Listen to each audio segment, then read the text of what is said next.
Welcome back to the Rick Smith Show. Now, here is Rick Smith. So part of the discussion is about creating those good jobs. And in the fact sheet that the Biden administration put out, they write creating good quality jobs that pay prevailing wages in safe and healthy workplaces while ensuring workers have a free and fair choice to organize, to join a union, and collectively bargain with employers by ensuring that American taxpayers' dollars benefit working families and their communities and not multinational corporations and foreign governments. That's the kind of stuff that I would be saying. That's why I'm so thrilled that we have a president and an administration that's not afraid to say that. And here to share some thoughts on just how big that is. And the fact that Joe Biden started his speech off today as, I'm a union guy. I think that's pretty important. I've asked Tim Schlittner to come talk with us. Tim is the communications director for the AFL-CIO. Tim, thanks for taking time for us. Always a pleasure, Rick. Good to see you. So let's start with that. I mean, right from the start, yeah, Joe Biden, come on. I'm a union guy. It's who I am. As you were reading those words, I was hearing them to the tune of music, because it is music to our ears to have a president who is using the bully pulpit to make a strong case for the cause of unionism. I think there was a reference in that 25-page fact sheet to good paying union jobs 25 times, once per page. Obviously, during the speech, he talked about the cause of unions, how unions can be a solution to our economy, to a lot of the problems we've seen with inequality, with racism, and with building back better. You know, we say at the AFL-CIO, we need to build back better with unions. And today was just another reminder that we have a real ally in the White House. No, I was happy to see the speech. And look, there.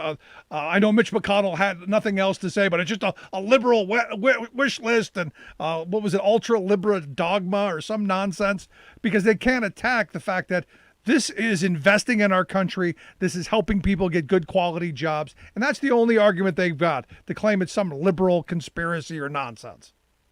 I thought the Republicans were for infrastructure spending. That's what I've been hearing for 10 years. And there's infrastructure week every year where we have Democrats and Republicans, the Chamber of Commerce, the AFL-CIO, all saying we need to build.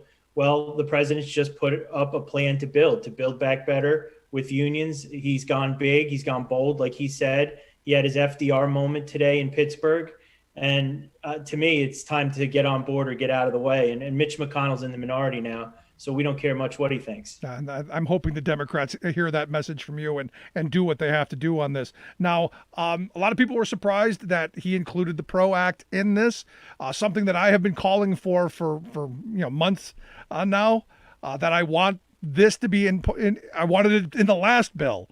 Are you happy to see this in there? I guess it's kind of a dumb question, but are we happy it's in here? Ecstatic, absolutely thrilled that this is part of the first plan. We see the PRO Act as fundamental to reforming the economic rules, the systems that have kept working people down for too long. We think it's a total sea change. We think it's a sea change from presidential predecessors of both parties. I saw something in the Wall Street Journal today that talked about this is a departure from both the trickle-down economics of Republicans, the neoliberal economics of Democrats. This is the way FDR approached it, that we need big, bold policy, and we need more people in unions. We have 10% unionism today. There's 60 million who want to join. The PRO Act would create a path to get them into unions. A bigger union movement means so many great things. It means higher wages. It means more healthcare. It means more equal opportunity. And it means safer workplaces. And so we just see all the problems in society have one important solution, and that's a bigger, stronger labor movement and a voice on the job for everyone who wants it. So we were hearing a lot about the PRO Act, and this is your business. What exactly would this do if it were put into law? How exactly would it help people? Well, the PRO Act is the successor to the National Labor Relations Act, which was passed in 1935. And unbelievably, not one time has there been legislation to improve the National Labor Relations Act since. It's all been to take away and to unravel workers' right to organize and bargain and have a voice on the job. So this bill, in a major way, would restore that right to organize, would expand that right to organize, would make sure that employers, and Joe Biden talked about this in his video to Amazon workers, would make sure that employers who break the rules and break the law pay a real price. So they have a disincentive to not act like that. So when workers decide to form a union, it's their choice and their choice alone. And it would do a number of things. It would basically phase out the half of all states who have these racist right to work laws on the books that keep workers divided on the basis of race and drive down wages and make workplaces more dangerous. And it would do a number of things to make sure that once a union is formed, a majority of workers vote to form a union, the employer can't take forever on the first contract. Once you have the union, the employer has a responsibility to bargain with the workers to find a first contract. This bill would guarantee that. It does a dozen more things that I don't even have time to talk about right now, but it's major transformational legislation. It's part of this generation's New Deal. No, and it's fantastic. And I've been saying for the longest time, I just want to see us go back to the original intent of the NLRA. Which gave employers not one paragraph of rights, not one sentence of rights, not even a syllable of any right whatsoever, because they understood back then, as I do now, that employers had all the rights. This gave workers some right. And to highlight your point, every amendment to that has been diminishing workers' ability to fight for better wages, hours, and conditions. Now, I want to bring that to today because, we're waiting anxiously for the vote to come out of Amazon. How would things have been different had the PRO Act been in place as those workers at Amazon were going through their election cycle? How would that have changed things? Some of the tactics that Amazon has taken would be outright illegal under the act. Some of the tactics would have much stronger penalties against Amazon. So Amazon would have to pay a lot more. Now they have a lot of money, right? So it's important that there's different remedies. Some of the remedies in the PRO Act are if an employer continually breaks the law and forces workers to sit in these meetings, these captive audience meetings, where the only thing on the docket is union bashing and puts anti-union propaganda in the bathroom and does any number of things, fires workers and threatens workers for even showing an interest in the union, there's remedies in the PRO Act that could say, you know what, if a majority of workers sign a card to form a union and the employer has actively union busted, well, then the NLRB can step in and say that union is formed. So there's any number of things that in a PRO Act setting would have made this Amazon campaign a lot fairer. Yeah. But those workers are doing a hell of a job, even under the system we have today. No, absolutely. Regardless of the outcome, the massive victory, the show that you can stand up and fight against the global behemoth that Amazon is. But I think, seeing this firsthand and it being public, a lot of the union busting tactics that are going on at Amazon have been happening for decades, and they've been getting away with it. It's just now that Amazon is such a big player that there's been some real media attention. I think a lot of people are now going, hey, this isn't good. And I think that makes the case for why we do need the PRO Act to make organizing easier for workers. Rick, there's a multi-billion-dollar business in union busting, law firms, consultants, all people that have made their careers on showing a company how to prevent workers from exercising their free will to form a union. It's really sick. And the PRO Act would put that industry on its heels, and I hope put that industry out of business. Yeah, I'm right there with you. You don't like scab industries, and those are people that I do want to see jobless. But what do you say to the person, Tim, who goes, you know what? You just hate women. What is it that you guys hate women? This is bad for women. And I've heard this so many times. It seems like there's a coordinated effort to convince us to believe that if somehow we pass the PRO Act, that this is going to destroy women's ability to make a living. Do we hate women? We don't. We love women. We are women. The AFL-CIO unions, the labor movement, and women make 78 cents on the dollar in the United States. They make $1 on the dollar under a union contract. Women have more access to health care, a pension, paid family leave, childcare in a union setting. I think what you're referring to is there's been this effort online on behalf of freelancers to talk about the PRO Act as a threat to a freelancer's way of life. That couldn't be further from the truth. This bill would do nothing to impact freelancers who don't have an interest in forming a union. You can go on your merry way freelancing. What this would do is that workers who are misclassified by employers as independent contractors, 1099s, but they're actually employees, they would be reclassified as employees for the sole purpose of having the right to form a union. That's great for women. The PRO Act is a pro-woman policy. It's a gender justice bill, and we are excited that women are some of the biggest supporters of the PRO Act. Patty Murray is the author of the PRO Act in the Senate.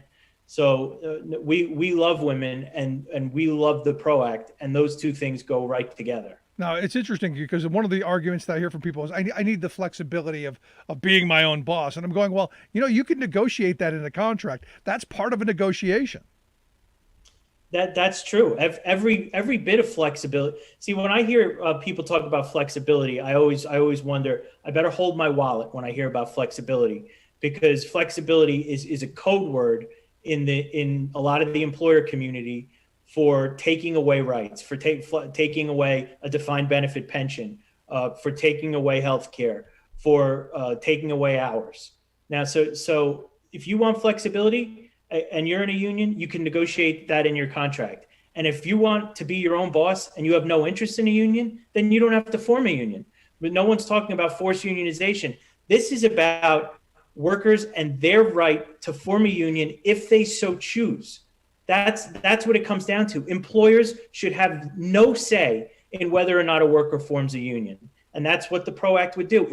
It would restore the decision back in the hands of workers. No, and that's the place where we want to be, as opposed to Mother May I, which is where we seem to be right now. Let me ask you about the ABC test, because this keeps coming up over and over again. And it's one of those things that I think needs to be explained a little bit, because the freelancers are just freaking out and losing their minds over the fact that, I won't be able to do this or that because of the ABC test, which is the employer can't control your work or the work that you do, can't control your time and your effort. And also it can't be in their normal course of business. You can't have a warehouse and all the workers be independent contractors when that's the main crux of their business. That seems pretty simple to me.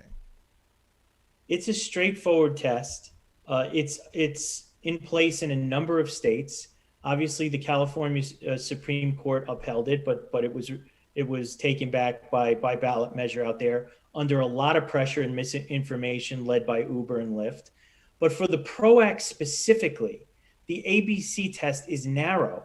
It would only apply to the right under federal law in the private sector to form a union. If you want to form a union and you're misclassified as an independent contractor, you could use the ABC test to prove that you're actually an employee, you and your coworkers are employees, and you have the right to form a union in the private sector under federal law. The freelance stuff that's out there is misinformation, it's propaganda, and it's nonsense. And we have fact sheets at the AFL-CIO that tell the real story about what the ABC test is and how it applies narrowly to the PRO Act. No, I mean, this is about people having the ability to join and form unions and to classify themselves as workers for that right to join a union.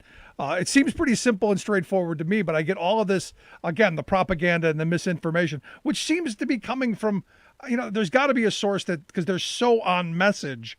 I'm sure there's a think tank out there that's somewhere that's putting this stuff out for them.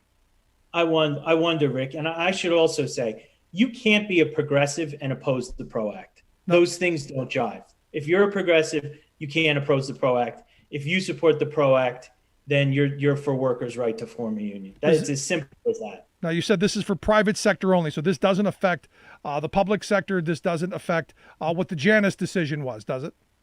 No, it doesn't. No. So there is a public sector collective bargaining bill that's going to be introduced in the House soon. It's called the Public Service Freedom to Negotiate Act, to make sure we enshrine the right of every public service worker to form a union. But no, the PRO Act is about forming a union in the private sector, where today we have 6% density, and that is a crisis. That is a crisis when we have 6% density. That's not enough bargaining power for workers to have a fair say in their wages and working conditions. No, I'm right there with you. So what do we do to make sure this happens? Because ultimately it's going to come down to the Democrats in the Senate. I don't think there are going to be any Republicans. Are you targeting any Republicans that you think will come over? We think there's some possibilities. Lisa Murkowski in Alaska is someone who has a good relationship with the Alaska AFL-CIO and has been with us on some labor votes. So we think there's some possibility there. There's also some Republicans who have said slightly positive things about unions. Marco Rubio had an op-ed in USA Today saying nice things about Amazon workers, but also bashing the PRO Act. So there's probably a narrow margin there. But we're going to go after every vote, and we really need to start with the 5 Democrats who haven't yet co-sponsored the PRO Act. 45 have, 5 haven't. And we think if the PRO Act is good enough for 5 Republicans in the House, it should be good enough for 5 Democrats in the Senate. And not to put you on the spot, but who are those 5? Those 5 are Mark Warner of Virginia, Joe Manchin of West Virginia, Angus King of Maine, Mark Kelly, and Kristen Sinema of Arizona. How can Joe freaking Manchin be against this? And I wanted you to throw his name out there so I can have this meltdown. How can Joe Manchin from a state that birthed the UMWA possibly be against this? I don't think he is against it. Okay. I think he's a not yet co-sponsor. I think all of those 5 are a not yet, and Lisa Murkowski is a maybe. That would put us at 51 votes, and if the Senate changed their rules, the PRO Act would be right to Joe Biden's desk, which he asked for today in his speech in Pittsburgh. No, the last question I've got for you real quick.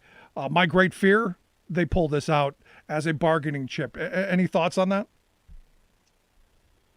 That would be the worst decision the Democratic Party has made in a long, long time, and they've had some doozies. It would depress turnout.